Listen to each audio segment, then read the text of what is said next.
Hi, welcome to Search for Yields, the weekly newsletter from INR Bonds. I'm Arjun Partsarthi, and today I'm talking about laddering of bonds to protect against inflation.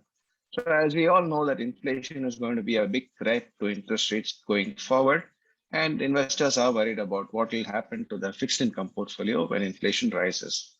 And obviously, when inflation rises, what happens is interest rates move up and all the bonds prices when the inverse correlation, which that is when interest rates rise, bond prices fall and the portfolio value decreases.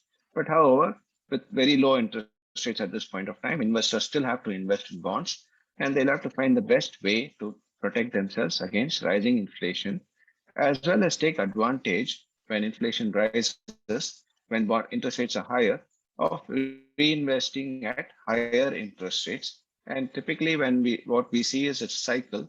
When inflation rises, then it falls again, and when it falls, starts to fall, bond yields start to fall again, and bond prices rise. So that gives investor higher capital gains.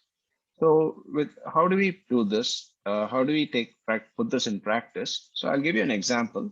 So, you take government bonds because it's the easiest to give you an example for, and it's the most liquid of all the bonds in the market.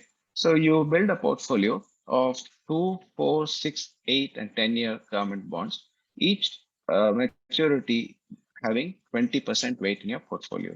Very simply, if you have 100 rupees to invest, you put 20 rupees in 2-year bond at 4.75%, put 20 rupees in 4-year government bond at 4.77, and similarly 6-year, 8-year, and 10-year bond as given in the chart. And you should not do anything to this portfolio. And after 2 years, the first bond will mature for you. So you'll get 20% of your capital back.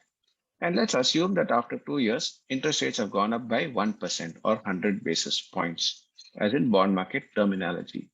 And when interest rates goes up by 100 basis points, that means all the interest rates are higher. And when you have to reinvest this 20%, then what you can reinvest this 20% in the 10-year bond. So typically in a laddering, what happens is after 2 years, the 2-year bond matures, the 4-year bond becomes 2-year bond, the 6-year bond becomes 4-year bond, the 8-year bond becomes 6-year bond, and the 10-year bond becomes 8-year bond. And then you have the 10-year bond space available, and then you reinvest 20% of your portfolio in 10-year bond at 100 basis points at 1% higher yields.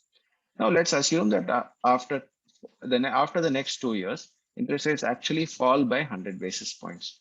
Then you will find that your portfolio you have gained because you have been reinvested at 100 in the 10-year bond at 100 basis at 1% higher yield after 2 years, and you're still maintaining a good portfolio where you didn't have to do anything about the rest of the bonds in the portfolio. All you have to do is reinvest the bonds that has come up for maturity. So apart from government bonds, you can use corporate bonds wherever there are maturities of bonds available. You can use that. So typically, the best part of bonds is it offers all kinds of maturities. So you can invest from say 1 year to even 30, 40 years if it's going to government bonds. In corporate bonds, you can invest from 2 years to 10 years easily. Some bonds are available for even 15 years. But the best part is even if you don't want to go up to 10 years, you can say 2 years, 4 years, and 6 years, or two years, 5 years, and 8 years, whatever you want, you can do. And corporate bonds obviously can give you a higher yield than what government bond gives, and still gives you good protection against inflation.